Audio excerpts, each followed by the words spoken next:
Uraraka Ochako, the most kind-hearted, happy-go-lucky, determined girl you'll ever have the pleasure of meeting.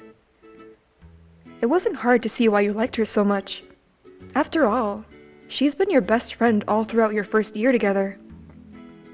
You and her were two peas in a pod, or in other words, Aizawa with his kitten in a sleeping bag. You clicked immediately, and after a few weeks together, you started to develop feelings for the chocolate-dipped strawberry that makes things float, aka gravity. Which somewhat brings you to where you are now, heading to said girl's dorm for a last-minute study session. You hated the fact that you sprung it on her right as she was heading out of the class, so to make up for it, you got her favorite thing in the world, mochi.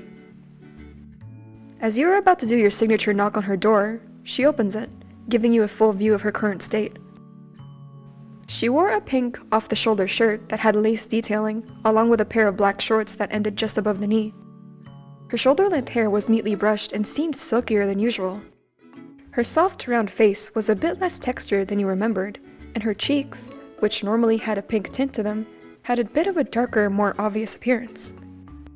Was she wearing makeup? You thought as she greeted you. "Hey, listener-san," she stuttered. Now that was unusual. She never stutters. Well, not very often, at least. "Hey, Ocha," you cheered, while giving her an apologetic grin. "Sorry for asking this of you. I know you probably had plans." "No problem. I needed to study too." She says, laughing awkwardly and scratching her cheek softly while stepping aside. "Come on in." You let out a small sigh as you walk in and realize that she failed to notice the sweet and icy treat which is in your hands.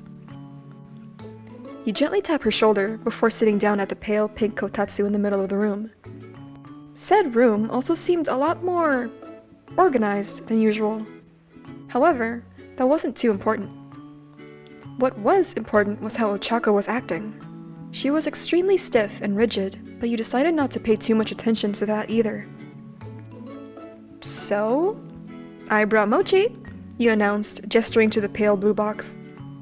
She looked surprised for a moment or two, before her face erupts into a blush. It wasn't extremely noticeable. However, it was rather deep. You were about to bring it to her attention, but before you could, she made a beeline to the bathroom, muttering a quick, "Sorry, I'll be right back."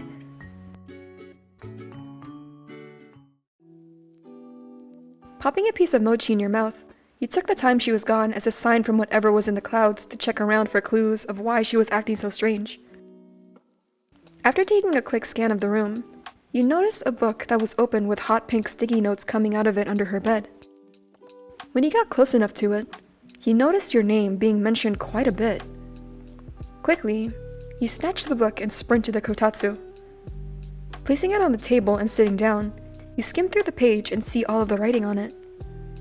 As you ponder further, it finally dawns on you why the handwriting looks so familiar. It was your classmates, mostly the girls. However, there were some boys. As you become more invested in this piece of paper, you notice what they were all writing about. They were writing about all the things you like and notes on dates, but there was only one that caught your eye. Before continuing even further into the rabbit hole known as the book, you blindly grab another ball of mochi, then carry onward. If listener-san brings mochi, then you have to ask them out for real. If I find out they did and you tell me otherwise, I'm going to do something I definitely won't regret. What? Jumping up and stumbling over your own feet, you and your face felt 1,000 times hotter. However, that wasn't something too worrisome. It was you falling on your back and hitting your head on the ground that made you worry. A dull throb washed over you. As you were about to let out a small groan of pain, a small hand found its way over your mouth before the noise could escape your lips. Your eyes trail up the arm of the hand, and you see it's a little girl that seemed to be around the age of 5. Her baby pink hair was styled in a pixie cut, which to you, looked like a little ball of floof. She had a white and pink striped t-shirt on and a pair of faded denim overalls, which were also pink. You then examine her face, not noticing the glare she was sending you. Her face had just the right amount of baby fat, and she had small, white freckles dusting her cheeks. Her eyes were large, round, and an almost minty green color. "Shh! You're gonna make her come out even sooner!" the pink cat whisper yelled, slowly taking her hand off your mouth. Your eyes were wide, trying to come to terms with the situation. Just then, Ochako came in, nearly busting the hinges off the door. "Is everything okay? I heard a cra—" she tried to ask. However, she was cut off by the sight before her. You, with a fierce blush on your face, propped up by your elbows on the ground about 4 feet away from the kotatsu, which had her notebook on it, and a 5-year-old standing over you with her hand on your face. "Mochi?" you asked cheekily. Needless to say, neither of you got any studying done.